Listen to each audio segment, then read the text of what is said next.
고민을 했습니다. 데살로니가서를 본문으로 해야 하나, 에스겔서를 본문으로 해야 하나 고민을 했는데요. 여러분 에스겔서 3일째 묵상하시는 거죠? 그죠? 어떠십니까? 하늘에서 번쩍번쩍, 땅에서 좀 어렵죠. 많이 어렵습니다. 사실 그리스도인들의 삶은요, 하나님 앞에서 섬김의 삶이요, 하나님 앞에서의 삶입니다. 그리스도인의 삶을 여러 언어로 규정할 수 있는데요, 말들로 규정할 수 있는데요, 가장 핵심적인 것은 우리가 하나님 앞에 거룩과 경건으로 살아가는 삶입니다. 하나님 앞에서의 삶입니다. 우리가 하나님을 위해서 산다라고 하죠. 하나님의 영광이 우리의 삶의 제일 목적이고 하나님의 이름을 높이는 것이 우리의 삶의 제일 목적입니다. 그럼에도 불구하고 우리의 삶이 이토록 천박하고 또 하나님의 영광을 때로는 가리우는 것은 우리가 하나님을 잘 모르기 때문입니다. 그러니까 모든 것은 우리의 효과적인 사역을 위해서 우리가 하나님을 이해하는 것, 그것은 우리와 너무나 직접 관계되어 있다는 것이죠. 하나님을 어떻게 이해하느냐. 하나님을 섬기기 전에 먼저 하나님을 우리가 알아야 하는 것이죠. 그러나 우리는 하나님을 아는데 극히 제한적입니다. 그래서 여러분 지난주에 묵상하셨듯이 에스겔서 1장은 말이죠. 우리 인간의 언어로는 사실 하나님을 배웠어도 그것을 잘 표현하고 기술할 수 있는 능력이 사실 우리에게는 없는 것 같습니다. 그 모든 본 환상 하나하나는 하나님의 속성이 있습니다. 하나님의 전능하심, 하나님의 무소부재하심, 하나님의 전지하심, 그 많은 눈들 말이죠. 그 바퀴들, 많은 바퀴들, 이상스러운 바퀴들 말이죠. 그런가 하면 그 궁창이 열리고 하나님의 보좌가 보이고 하나님의 형상이 보이는데 그 형상에 관한 설명들도 하나님의 속성들을 드러내고 있습니다. 사실 그것들을 하나하나 아는 것은 쉽지 않는 것이죠. 그러나 우리는 그리스도인이라면 나름대로 제한된 모습, 피조물에 불과한 우리이지만 하나님을 경험한 바가 있습니다. 그렇지 않고는 그리스도인 될 수가 없습니다. 하나님의 어떤 모습이든 하나님을 본 만큼 우리가 믿을 수 있고 살아낼 수 있기에 하나님을 경험한 바가 있습니다. 그래서 1장, 2장, 3장은 에스겔의 소명입니다. 에스겔을 하나님께서 부르시는 것이죠. 그렇게 부르실 때 하나님께서 1장에서 에스겔에게 하나님 당신의 모습을 보여주십니다. 에스겔이 할 수 있는 모든 표현을 다 동원해서 하나님을 뵌 모습을 에스겔 1장에 적고 있는 것입니다. 에스겔 2장, 3장은 그 하나님으로부터 그의 음성을 듣는 것이죠. 그리고 하나님의 말씀의 두루마리를 받아서 먹는다라는 표현으로 오늘 본문처럼 등장하고 있는 것이죠. 오늘 우리가 나누고자 하는 말씀은 이것입니다. 먹고 전한다라는 것입니다. 먹고 전한다. 먹는 것, 그것이 중요합니다. 그것이 우선되어야 합니다. 그리고서 전할 수 있는 것입니다. 우리 8절 말씀을 한번 같이 읽어보겠습니다.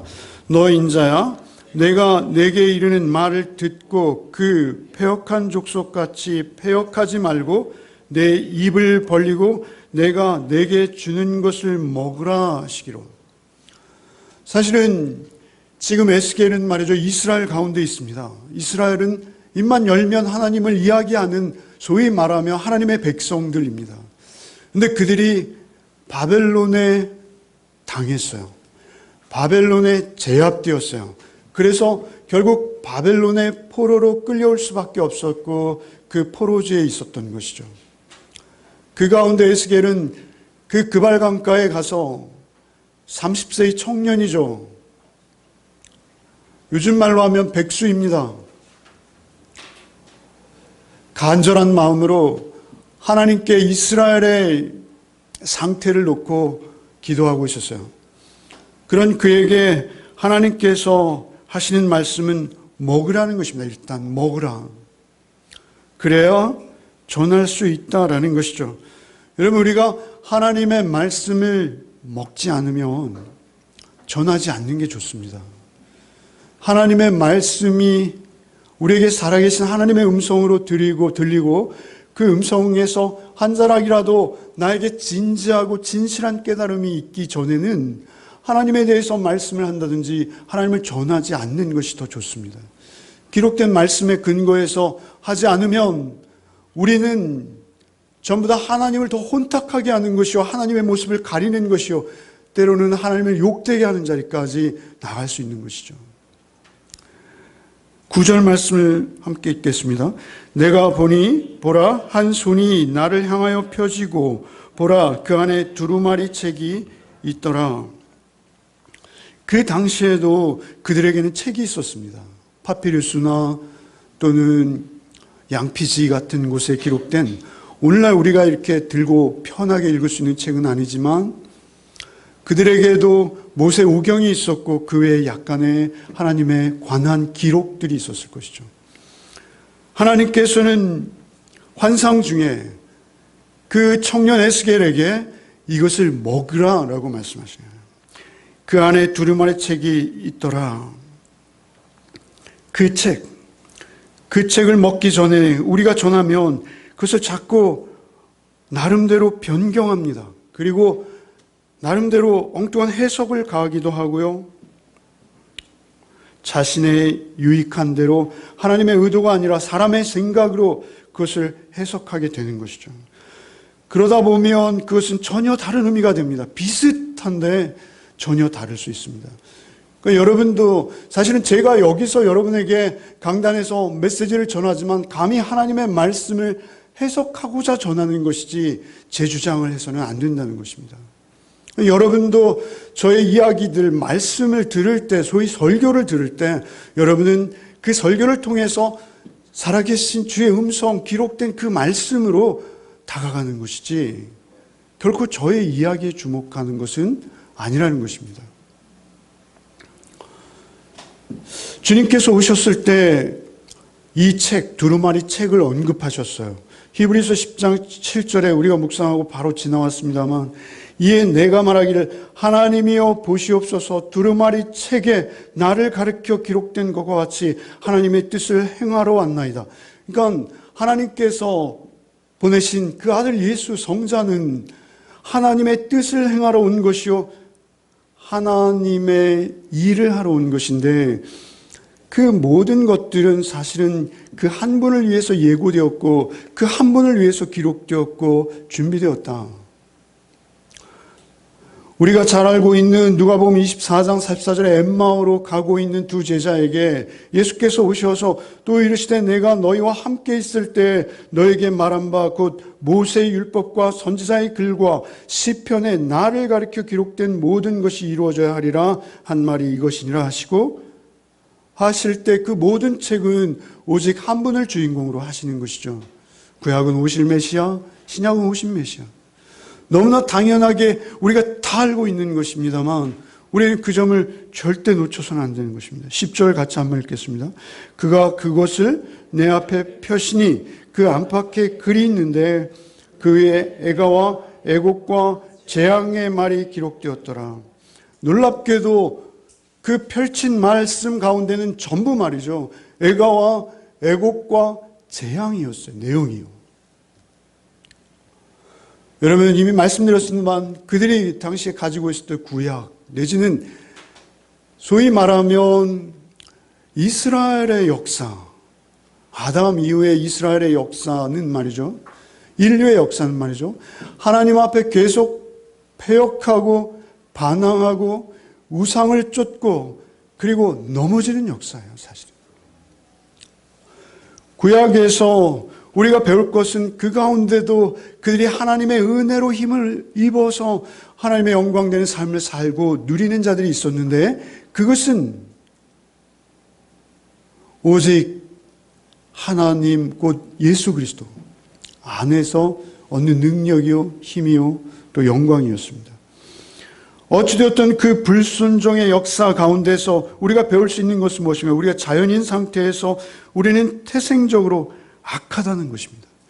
그들이 바벨론의 포로가 되어가 있듯이 우리는 죄와 우리의 탐욕과 우리의 욕심에 사로잡혀서 극단적인 이기심 외에는 우리에게 남은 게 없다는 것이 성경이 우리에게 계속 반복해서 일러주시는 우리의 모습인 것이죠. 저들이 지금 에스겔의 메시지를 듣습니다. 사실은 그들에게 메시지가 없었던 것이 아니죠. 예레미야의 메시지를 들었지만 그들은 끝내 돌이키지 아니하고 바벨론 포로가 되어버린 거예요. 바벨론은 소위 말하면 오늘날 세상적 가치관이요 세상인 것입니다. 그런데 그들에게 끌려서 그들이 결국 포로지에 가 있는데 그 포로지에 있는 그들이 아직도 하나님께 돌이키지 않았다라는 것입니다. 그리고 그 청년 에스겔에게 하나님께서 임하셔서 먼저 이것을 먹으라는 것입니다. 먹으라는 것. 여러분, 우리가 예레미야서를 묵상한 지 얼마 안 됐습니다. 예레미야서를 묵상하면서 계속 마르고 닳도록 여러분에게 말씀드린 것은 무엇이었습니까? 그 남은 자 말이죠. 남은 자는 예루살렘의 남은 자가 아니라는 거예요. 예루살렘의 남은 자가 아니라 남은 자는 바벨론에 끌려간 자들이에요. 그죠? 왜 그럴 수밖에 없는지는 누차 설명을 드렸어요. 그 끌려간 자들, 사실은 그들은 이스라엘의 귀인들이었습니다. 그리고 이스라엘들의 쓸만한 사람들, 그들이 조금 기능이라도 가지고 있어서 기능공으로서 사용 가치가 있다 싶으면 샅샅이 데려갔죠. 다 데려갔습니다. 거기에 남은 사람들은 그들이 가치가 없다라고 여겨져서 남긴 사람들인데, 진정으로 남은 자들은 끌려간 자들인 거예요. 포로된 자들인 거예요. 우리의 출발점은 말이죠, 우리는 세상에 포로된 자리로부터 하나님께 돌아오는 거예요, 사실은.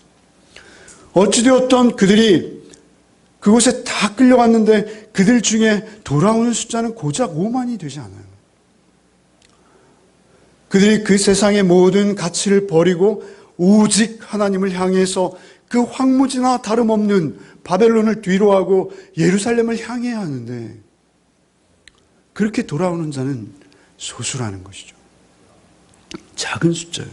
3장 1절 한번 읽어보겠습니다. 또 그가 내게 이르시되 인자야, 너는 발견한 것을 먹으라. 너는 이 두루마리를 먹고 가서 이스라엘 족속에게 말하라 하시기로. 먹으라, 가라, 말하라, 이렇게 세 동사로 기록되어 있어요. 너는 발견한 것을 먹으라. 너는 이 두루마리를 먹고 가서 이스라엘 족속에게 말하라. 가장 중요한 것은 말하기 전에 먹어야 되는 것입니다. 먹어야 돼요. 그것은 어떠한 설교나 예화를 먹는 것이 아니라 여러분이 기록된 하나님의 말씀이 온전히 진리인 것을 먹는다는 표현은 우리의 입으로 씹고 삼키고 그리고 다시 언급하시겠지만 창자에 내려와서 우리의 살과 피를 이루고 우리의 몸을 타고 오르는 우리의 존재의 변화를 말하는 것입니다. 어찌되었든 그것을 먹으라라고 하십니다. 그것을 먹어야 되는데 그것은 기록된 하나님의 말씀인 것입니다. 이렇게만 말씀드리면 너무 딱딱하시잖아요. 재밌어요? 네. 저희 신학교에 갔을 때 설교학이나 또 교수님들이 이런 말씀 많이 하셨어요. 그 당시의 설교가 그랬습니다. 유머가 필요하다. 설교를 하기 전에 반드시 유머를 하나씩 하고 해라. 그러지 않으면 사람들이 마음을 열지 않는다. 그러면서 설교에 유익한 유머들이라 하시면서 강의 시간마다 유머를 하나씩 하시는 거예요. 시작하시기 전에. 그러면 학생들이 열심히 그 유머를 적어요. 나중에 써먹겠다는 것이죠. 그들의 주장은 이거였습니다. 철철 피가 흐르는 고기를 툭 던져주면 어떻게 먹냐는 것이죠. 맛있게 요리를 해서 먹을 수 있는 음식이 돼야지 먹는 것이지 재료를 주면 절대 먹을 수 없다는 것입니다. 사실 그것은 틀린 거예요, 여러분. 하나님의 말씀이 이미 우리가 먹을 수 있도록 주신 것입니다. 우리가 그것을 요리한다고 지지고 볶고 하다가 재료의 맛이 전혀 없는, 아니 재료의 맛을 느낄 수도 없는 전혀 다른 음식, 비슷해 보이는데 분명히 그 재료는 특정되어 있는데 그 맛은 전혀 다른 그러한 음식이 우리에게 되어져 버리고 만다라는 것이죠. 예수께서 요한복음 8장 28절 말씀에 이에 예수께서 이르시되 너희가 인자를 든 후에야 내가 그인 줄 알고 또 내가 스스로 아무것도 하지 아니하고 오직 아버지께서 가르치신 대로 이런 것을 말하는 줄도 알리라. 예수께서 오셔서 하신 모든 사역과 행위와 전하신 말씀은 당신의 것이 아니라는 거예요. 내가 스스로 하는 것이 아니라 아버지께서 가르치신 대로 이런 것을 말하는 줄을 알리라. 결국은 우리의 말이 아니라 내 생각이나 내 사상이나 내 가치관이 아니라 하나님께서 주신 것만 전하신다는 거예요. 주님은 존재 자체가 말씀이시죠. 그렇게 되실 수 있었던 이유는 무엇이냐면 하나님께서 주신 대로 하셨기 때문에 그런 것입니다. 여러분 2절 말씀 같이 한번 읽겠습니다. 내가 입을 벌리니 그가 그 두루마리를 내게 먹이시며, 중요한 것은 내가 입을 벌리는 것입니다. 내가 입을 벌려야 돼요. 하나님의 말씀만 생명이구나. 이 말씀을 먹지 않으면 나는 그리스도인 될 수도 없고 더군다나 복음을 전한다? 말도 안 되는구나. 내가 이 말씀을 먹어야 되는구나 하고 입을 벌리는 순종이 필요한 거예요. 그 말씀이 절대 진리요 생명임을 알고 입을 벌리는 거예요. 그래서 먹었더니 달기가 꿀과 같더라. 분명히 그 말씀의 내용은 뭐라 그랬어요? 재앙과 애곡과 애가예요. 그것이 뭐 꿀 같겠어요. 그런데 그것이 꿀과 같더라 이렇게 말씀하세요. 하나님의 말씀은 살아있어요. 하나님의 말씀은 진리예요. 그래서 그것을 먹으면요, 먹을 때 힘들 수 있어요. 그러나 그것이 참으로 그러한가 하고 그것을 먹으면 말이죠, 그것은 생명이에요. 여러분, 그래서 시편 119편 103절 주의 말씀의 맛이 내게 어찌 그리 단지요 내 입에 꿀보다 더 단이다 이렇게 말씀하십니다. 신령한 젖을 사모하라고 베드로 사도는 말씀하시죠. 베드로전서 2장 2절 말씀에 갓난아기들 같이 순전하고 신령한 젖을 사모하라. 이는 그로 말미암아 너희로 구원에 이르도록 자라게 하려 함이라. 그 신령한 젖을 먹을 때 우리가 무엇이 이루어집니까? 여러분이 더 어떻게 되는 것이 아니라 구원에 이르도록 더 자라갈 수 있게 하신다. 자라가는 거예요. 구원에 이르도록. 우리의 영이. 요즘 제가 자꾸만 저희 손주 얘기만 해서 죄송합니다만 지혜는 먹는 게 없어요. 지혜는 전만 먹어요. 전만. 물만 먹어요. 물만. 그런데 애가 이만했는데요, 이만해졌다가 이만해졌습니다. 지금. 신령한 젖, 누워있는 것만 봐가지고 이만해졌습니다. 젖을 사모하라. 이는 그로 말미암아 너희로 구원에 이르도록 자라가게 하려 함이라. 신령한 젖, 신령한 젖. 생명을 얻기 위해서 우리는 다른 것, 잡다한 잘못된 것, 뭔가 요리되어진 그것이 아니라 하나님의 순전한 말씀을 사모하고 그 말씀을 먹으셔야 돼요. 여러분, 지금 에스겔서를 여름 내내 묵상하실 터인데요, 그 말씀이 애곡과 사실은 재앙이에요. 계속. 그러나 그 말씀은 말이죠, 우리에게 생명입니다. 어떤 외형적으로 우리가 보기에 우리의 욕심과 우리의 욕망을 만족시켜주는 정말 꿀 같아 보이는 것, 그것은 오히려 독입니다. 그러나 내가 누구인지를 알게 하고 그 이스라엘의 역사를 통해서 에스겔이 전하는 그 메시지를 통해서 나를 돌아볼 때야 우리는 생명될 수 있어요.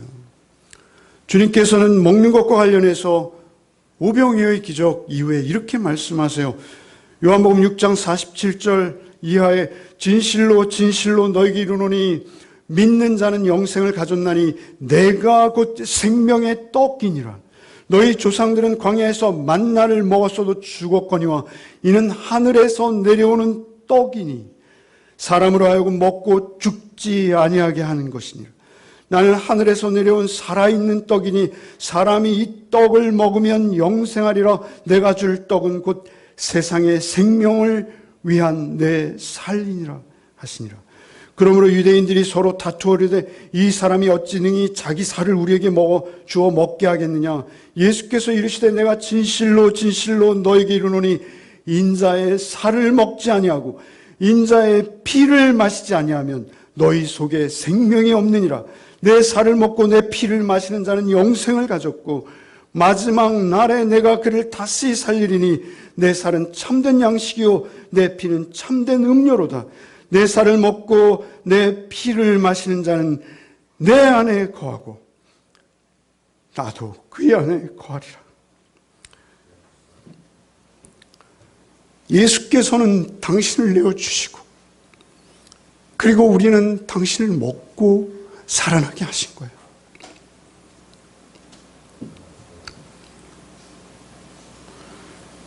말씀의 진리를 우리 안에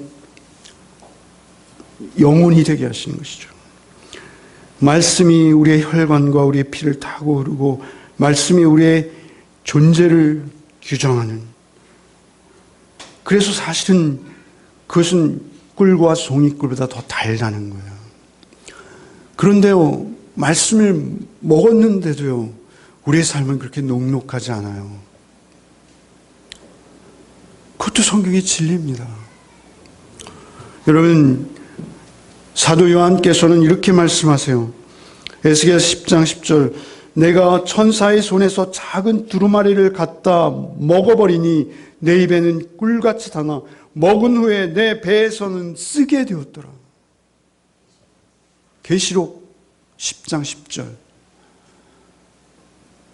계시록에서는 에스겔이나 에스겔의 환상, 뇌생물, 이런 계시록에 에스겔이 보았던 환상들을 많이 인용하시죠. 같은 맥락입니다. 입에는 꿀과 같으나 내 배에서는 쓰게 되었어요. 우리가 예수를 바르게 믿고 예수의 말씀을 따라서 살면 우리의 배는 쓴맛이 느껴요. 배는 미각을 맛보는 것이 아니죠.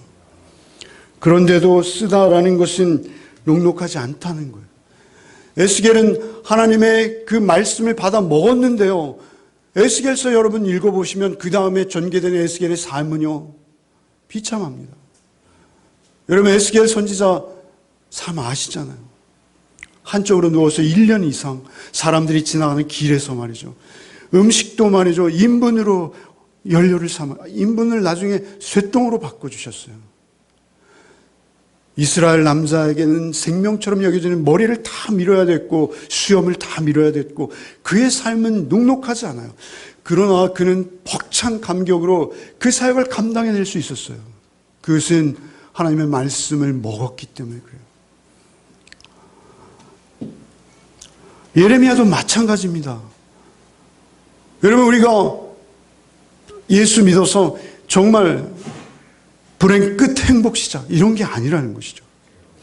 우리가 생각하는 그런 불행 끝 행복 시작이 아니라 그 말씀은 맞아요. 불행 끝 행복 시작 맞습니다.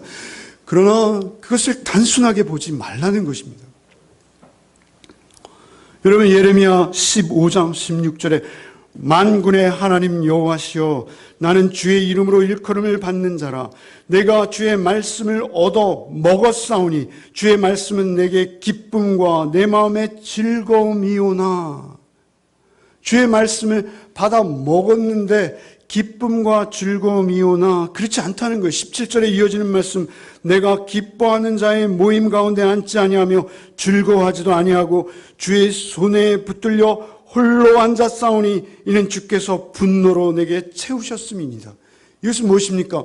그가 말이죠, 즐거워하는 자, 기뻐하는 자, 하나님 말씀 먹었어요. 즐겁고 기뻤어요. 그런데 그 결과는 뭐였냐면요, 기뻐하는 자, 즐거워하는 자의 무리에 같이 속할 수가 없는 거예요.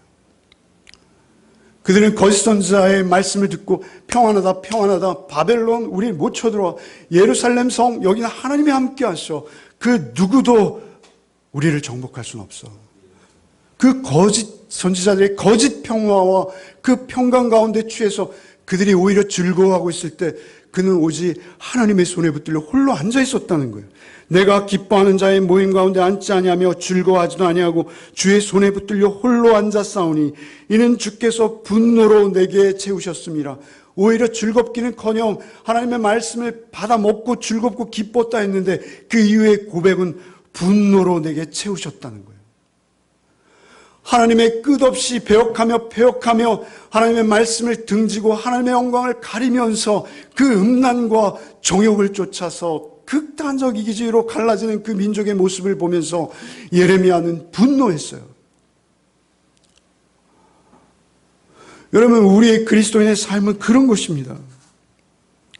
이 두 가지 일은 결코 모순되는 게 아니에요. 우리가 하나님의 말씀으로 살아가려고 노력할 때마다, 하나님의 말씀이 진리인 것을 깨달을 때마다 말이죠, 우리에게 녹록지 않은 삶들이 있다는 것이죠. 여러분, 오늘 본문이 있는 2장 앞에 6절 말씀 한번 읽어볼까요? 6절 같이 한번 읽어보겠습니다.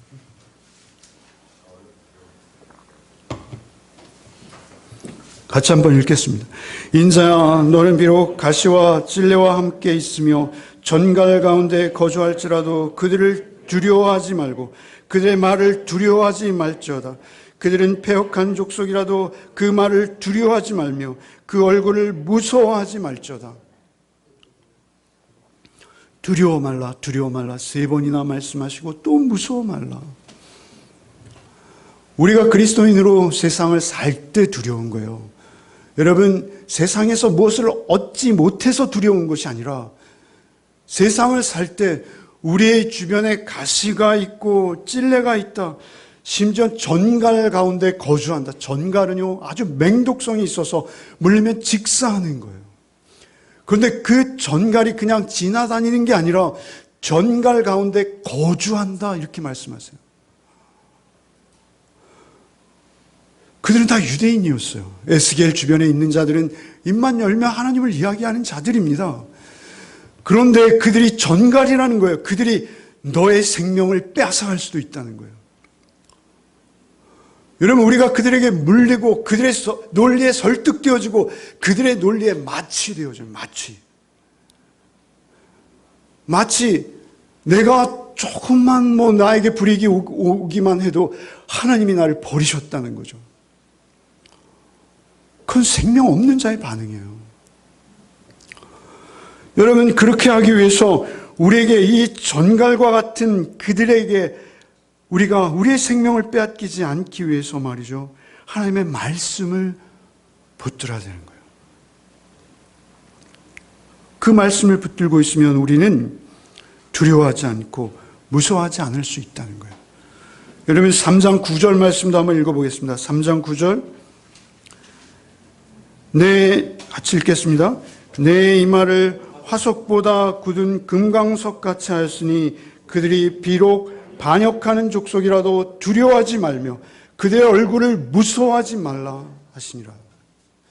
그들이 얼마나 철면피 같은지요, 얼마나 두꺼운지요, 그들이 얼마나 뻔뻔한지요. 그들의 주장은요, 오히려 순전한 복음 안에 사는 자들보다 더 강력해 보입니다. 심지어는. 그런데 말이죠, 내 이마를 화석보다 굳은 금강석같이, 화석이라는 것은 불화자의 돌석자, 부싯돌이에요. 단단하잖아요. 금강석은 다이아몬드입니다. 그들의 이마가 단단해서 네가 그 앞에서 내 말을 증거할 때, 네가 그것을 먹고 가서 그것을 전할 때 그들이 얼마나 완악하게 너에게 반항하고 반응할지 하나님은 아시는 거예요. 그래서 그들보다 더 단단하게 하신 거예요. 우리가 그 말씀을 받아 먹으면 우리가 단단해진다는 것이죠. 그들이 듣든지 아니 듣든지. 여러분 묵상하시면서 계속 반복되는 말씀입니다. 그들이 듣든지 아니 듣든지. 신약 성경에도 동일한 말씀이에요. 듣든지 아니 듣든지, 때를 얻든지 못 얻든지. 저들을 상대로 하나님의 말씀을 선포하라는 거예요. 여러분 에스겔 3장 5절로 7절도 읽까요? 월요일 묵상 말씀입니다만 조금 갑을 하겠습니다. 여러분 묵상하시면서 이 말씀들이 얼마나 절묘하게 전후 문맥을 가지고 논리적으로 우리를 설득하는지 이해하실 수 있을 거예요. 5절부터 한번 읽겠습니다. 너를 언어가 다르거나 말이 어려운 백성에게 보내는 것이 아니요 이스라엘 족속에게 보내는 것이라. 너의 언어가 다르거나 말이 어려워 내가 그들의 말을 알아듣지 못할 보내는 것이 아니니라. 내가 너를 그들에게 보냈다면 그들은 정녕 내 말을 들으리라. 그런데 말이죠, 그들이 말을 못 듣는 거예요. 언어가 다르거나 말이 어려운 게 아니고 이스라엘 같은 민족이에요.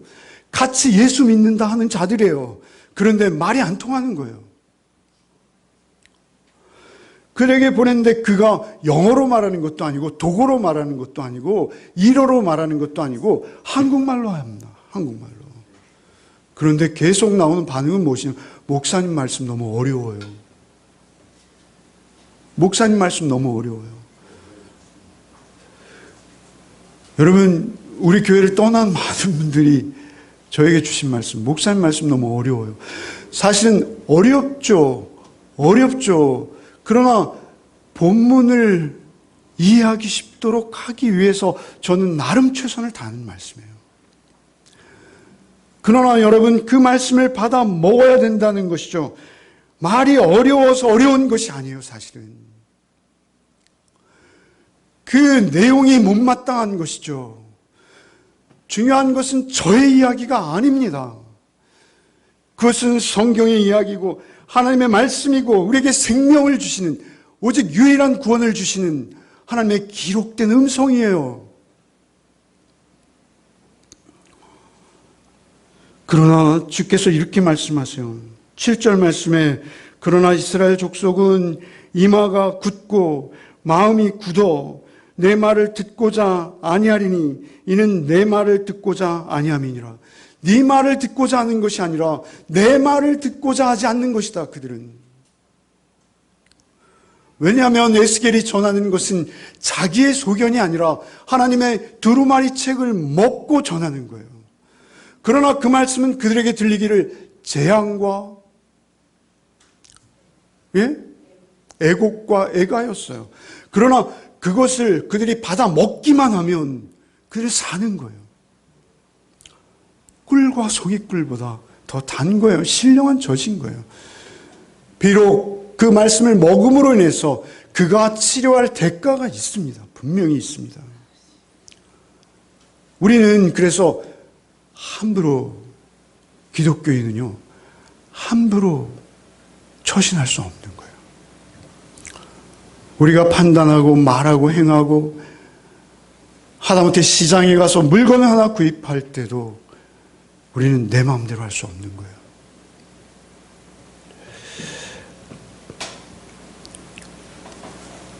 경고와 회개의 촉구가 계속되는 것이죠. 여러분, 그래서 하나님 말씀은요, 어디서부터 출발하냐면요, 너는 꼭 죽는다부터 출발하는 거예요.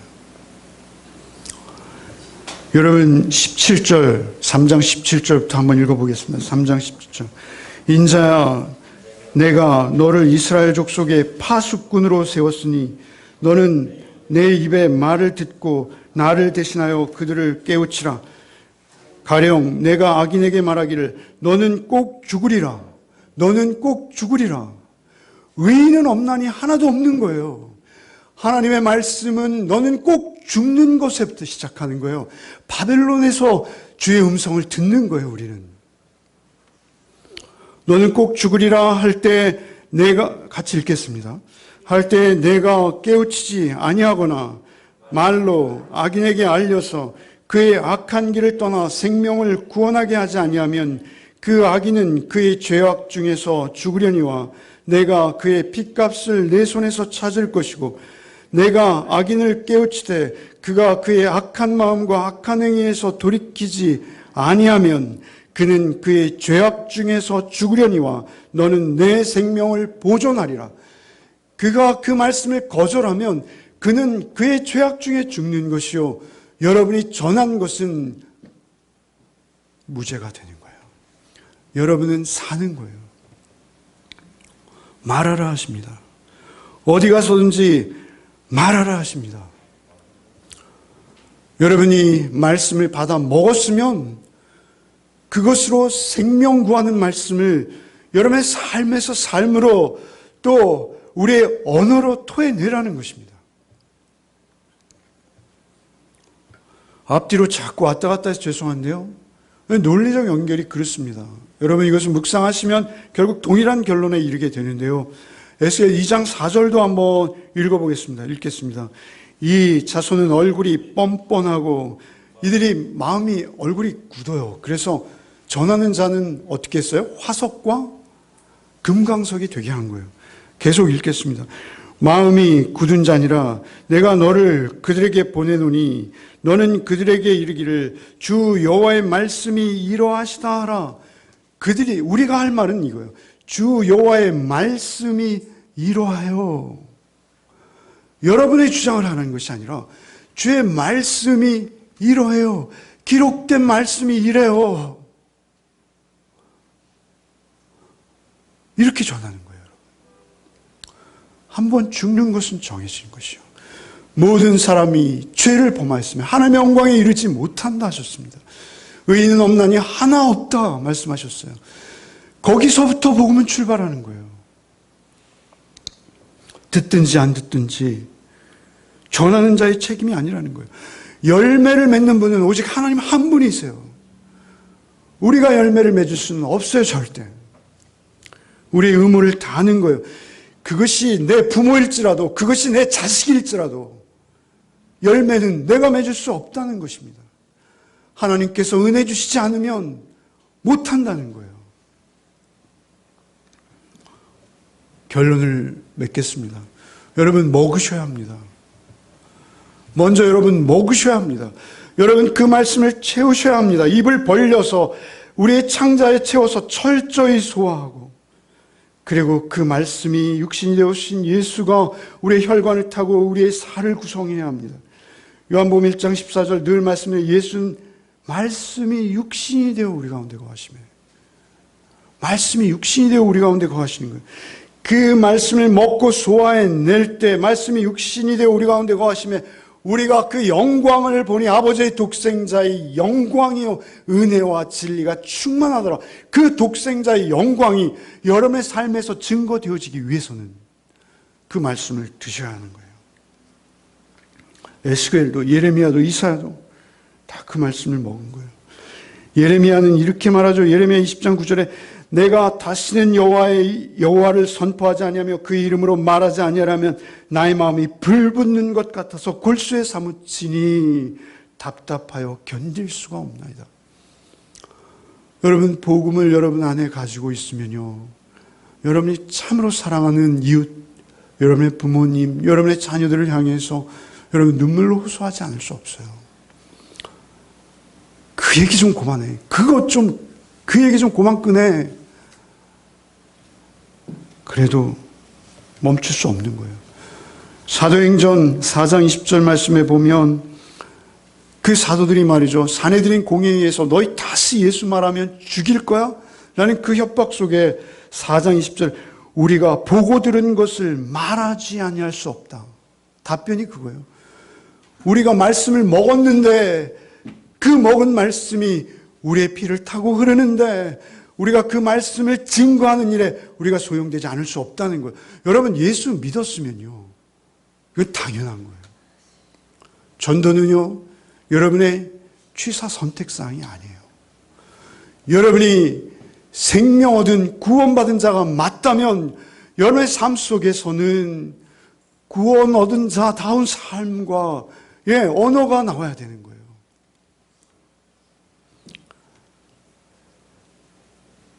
그의 사도들은 예수의 십자가를 보고 부활을 보았어요. 먹은 거예요. 그분의 피와 살을 먹은 거예요. 먹었기에 그들이 그 험난한 에스겔의 삶을 보십시오. 예레미야의 삶을 보십시오. 바울 사도의 삶을 보십시오. 그들이 그 험난한 삶을 살아낼 수 있었던 거예요.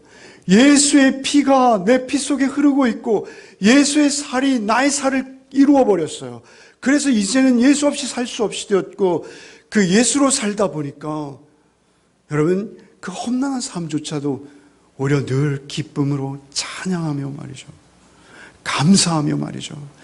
꿋꿋하게 말이죠. 세상 사람들과 전혀 다른 삶을 살아낼 수 있는 거예요. 여러분 에스겔서를 보면요. 후반에 가면요. 36장 여러분 잘 아시는 36장, 37장 또 42장, 7장인가요? 2장, 6장인가요? 여러분 마른 뼈가 살아나고요. 하나님의 생명강이 흐르고요. 그 생명원 앞에 생명나무들이 열매를 맺고요. 그러나 그 36장, 37장의 마른 뼈가 살아나는 것은요. 하나님의 말씀이 대언될 때 그 마른 뼈가 살아나는 거예요. 그 하나님의 말씀이 대언될 때 생기가 그에 들어가고 살아나는 거예요. 우리는 사실은 죽은 자예요. 우리는 마른 뼈 같은 자예요. 여러분 거기에는 많은 설교들이 모여 있어요. 그래서 그냥 대단한 말씀들이 많아요. 그런데 여러분 1장에서 36장에 이르는 더 귀한 말씀이 있어요. 그것은 애곡과 애가와 재앙의 말씀 수준이에요. 그러나 그 철저한 십자가의 죽음을 경험하지 않고 여러분에게 부활은 없어요. 우리의 삶은 어찌 보면요. 부활의 생명을 그냥 날라날라 맨날 전하는 것이 아니라 오히려 말이죠. 우리의 삶을 통과하는 과정은요.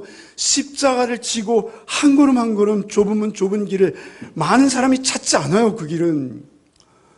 여러분 우리가 핍박을 당하고 어려움을 당하는 것은 말이죠. 같이 믿는 자들로부터예요. 여러분 우리가 분통이 터지고 답답하고 화가 나는 것은 말이죠. 소위 같이 예수 믿는다는 그들로부터예요. 여러분 바른 복음을 믿는지 안 믿는지 확인해 보십시오. 여러분의 자녀들이 교회 다닌다고요? 거기에 가서 어떤 친구들 만나는지 보십시오. 거기에요 담배 피는 친구들 더 많습니다. 여러분 많을 수도 있어요.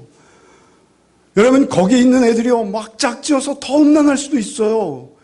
여러분이 그것이 중요한 것이 아니라 교회에 출석하는 것이 중요한 것이 아니라 이 아이가 예수 생명으로 거듭났는지가 중요한 거예요. 여러분 그 생명을 전해야 돼요. 그렇지 않으면 하나님의 영광은 점점 빛을 잃고 그렇지 않으면 하나님의 영광은 점점 가려지고 이 땅에서 오히려 예수 믿는 것으로 인해서 예수의 영광을 가릴 수 있는 우리의 존재라는 것이죠. 우리는 오직 예수 안에 있어야 합니다. 그래서 때로는 분통이 터져도요. 그들을 향해서 하나님께서 그 크신 의로우심과 사랑으로 우리를 향해서 때로는 징계하시고 때로는 그 피로 우리를 품으시듯이 우리도 그 동일한 마음으로 그들에게 다가가야 하는 것이죠. 그들에게 다가가서 심지어는 전갈에 쏘이고 피가 흐르고 그게 순교자들의 삶입니다. 그 속에서도 그들은 신앙의 지조를 지키고 그 구원의 믿음을 잃지 않았던 것은 그들 속에 이미 예수의 피가 예수의 살이 흐르고 있었던 것. 이것을 잊지 마시고 에스겔을 묵상해 가시기 바랍니다. 한 주간의 삶 속에서도 여러분이 애곡과 애거와 재앙의 말이 나를 비추고 조명할 때 그 안에서 나의 옛 자아를 찾아내고 지금도 불끈불끈 내 안에 솟아오르는 그 옛 자아를 여러분 죽여나가시는 그리고 오직 그 말씀과 생기를 흡입하여 그 생기로 여러분 생명을 살아내는 그런 복된 한 주간의 삶을 살고 우리가 다시 모이는 복이 우리에게 있으시기를 바랍니다. 주님, 우리는 약합니다. 주님, 우리는 늘 넘어집니다. 주 우리를 불쌍히 여겨 주옵시고 오직 날마다 그 은혜의 말씀을 벌컥 마시며 먹는 복이 있게 하여 주셔서 오직 그 은혜의 말씀이 우리에게 힘과 능력이 되게 하여 주셔서 하나님의 참되신 모습, 하나님의 그 온전하신 영광, 아버지 그 모습과 그 영광을 우리의 삶으로 증거해내는 또 한 주간의 삶이 되게 하여 주옵소서. 예수 그리스도의 이름으로 기도하옵나이다. 아멘. 이제는 우리 구주 예수 그리스도의 은혜와 하나님 아버지의 크고도 크신 사랑과 성령의 감화 충만케 하시는 은총이 오직 주의 말씀을 따라 주께 온전히 순종하며 오직 성령께 의지하여 그 삶을 드리고자 결단한 오직 가족들 위해 이제부터 영원토록 함께 계시기를 축원하옵나이다. 아멘.